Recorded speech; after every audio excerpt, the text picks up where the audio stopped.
movie that I remember going to see in the theaters was Disney's Beauty and the Beast.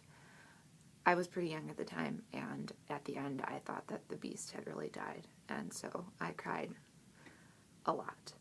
And at the end it was so great that he was in fact transformed back into a prince, and that kind of started my love of fairy tales. I wanted to say obsession, but that's not really a healthy word.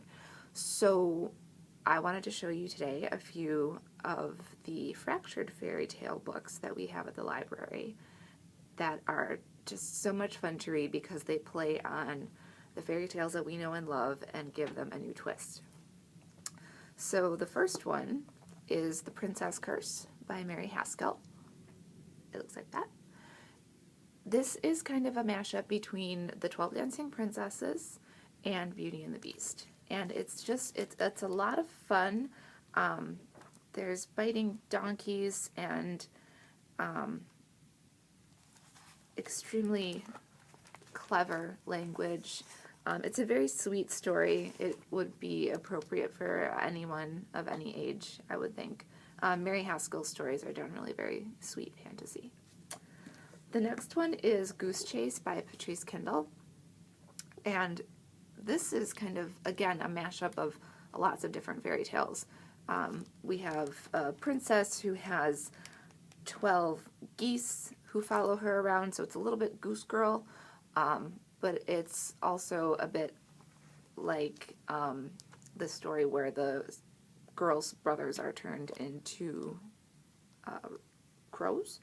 So that's another kind of influence, and there's a prince, but she doesn't really fall in love with him because he's kind of a ding-dong, and he's more in love with his horse Bucephalus than anything else, and it's just a really great twist, and it doesn't end the way you might think it would, so that one I would recommend as well.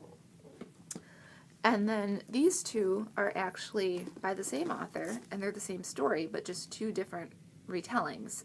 The first one is my personal favorite, and you can't see the title because of the barcode, but it's called Beauty, and that's it. Beauty, a retelling of Beauty and the Beast by Robin McKinley, who's a fantastic author. This book totally revolutionized when I was in middle school how I thought about Beauty and the Beast. It's just so good.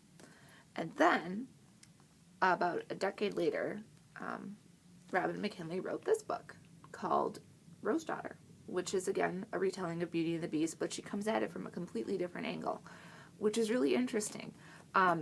Beauty's my favorite. It holds a special place in my heart, but Rose Daughter is also excellent.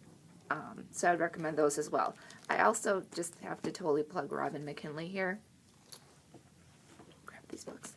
Her Daymar books, The Blue Sword and The Hero and the Crown, are absolutely fantastic high fantasy books featuring strong female heroines.